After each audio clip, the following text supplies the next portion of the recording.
क्या आप जानते हैं कि साल का वो कौन सा इकलौता दिन है जब आप मिट्टी भी खरीदे तो वो सोने के समान फल देती है। एक ऐसा दिन जब शुरू किया गया कोई भी काम कभी खत्म नहीं होता, यानी वो अक्षय हो जाता है। नमस्कार दोस्तों, स्वागत है आपका आपके अपने YouTube चैनल ज्ञान का गोता पर, जहां पर आपको मिलता है व्रत और त्योहारों की सही और एकदम सटीक जानकारी। तो दोस्तों शुरू करते हैं आज की वीडियो। दोस्तों उस व्रत का नाम है अक्षय तृतीया। लेकिन दोस्तों इस साल अक्षय तृतीया की तारीख को लेकर सोशल मीडिया पर बहुत बड़ा कंफ्यूजन फैला हुआ है। लोग पूछ रहे हैं 19 अप्रैल या 20 अप्रैल। आज की इस वीडियो में हम न केवल इस कंफ्यूजन को जड़ से मिटाएंगे, बल्कि मैं आपको बताऊंगा वो सीक्रेट चीजें जो इस दिन खरीदने से आपकी तिजोरी कभी खाली नहीं होगी। साथ ही हम जानेंगे कि इसी दिन महाभारत और गंगा मैया से जुड़ी कौन सी बड़ी घटनाएं हुई थी। वीडियो के अंत में सुनेंगे वो चमत्कारी कथा जिसने एक गरीब वैश्य को करोड़पति बना दिया। तो चलिए शुरू करते हैं। सबसे पहले बात करते हैं उस सवाल की जो सबके मन में है, अक्षय तृतीया कब है।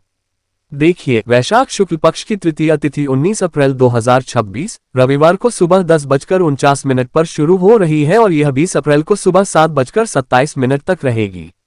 चूंकि 19 अप्रैल को तिथि दिन भर उपलब्ध है और पूजा का मुख्य मुहूर्त भी इसी दिन पड़ रहा है, इसलिए सही और शास्त्र सम्मत तारीख 19 अप्रैल ही है। सोने की खरीदारी और दान पुण्य के लिए 19 तारीख का दिन ही सर्वश्रेष्ठ है।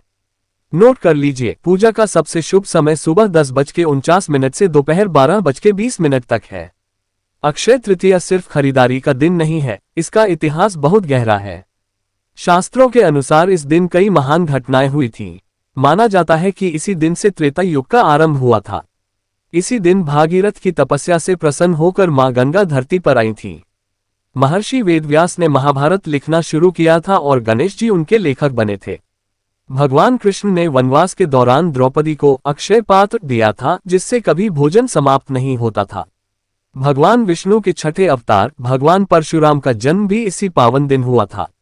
तो सोचिए, जिस दिन इतनी सारी दिव्य शक्तियां सक्रिय हों, वो दिन कितना प्रभावशाली होगा। अब बात करते हैं इस दिन क्या खरीदें और क्या नहीं। पहले जानते हैं क्या खरीदें। अगर इस दिन आप सोना नहीं खरीद सकते तो परेशान न हो। इस दिन जौ खरीदना सोने के समान माना गया है। इसके अलावा मिट्टी का घड़ा, दक्षिणावर्ती शंख या कौड़ियां खरीदना भी घर में बरकत लाता है। अब जानते हैं इस दिन क्या न खरीदें। सावधान, इस दिन भूलकर भी प्लास्टिक का सामान, एल्यूमिनियम या लोहे के बर्तन और धारदार चीजें जैसे कैंची या चाकू न खरीदें। इससे राहु का प्रभाव बढ़ता है और लक्ष्मी जी रूठ जाती हैं। अब बात करते हैं क्या करें और क्या न करें। इस दिन कुछ विशेष सावधानियां जरूरी हैं। इस दिन जल दान करें, पंखा दान करें और सत्तू का सेवन करें। पितरों के नाम पर तर्पण करना इस दिन विशेष फलदायी होता है।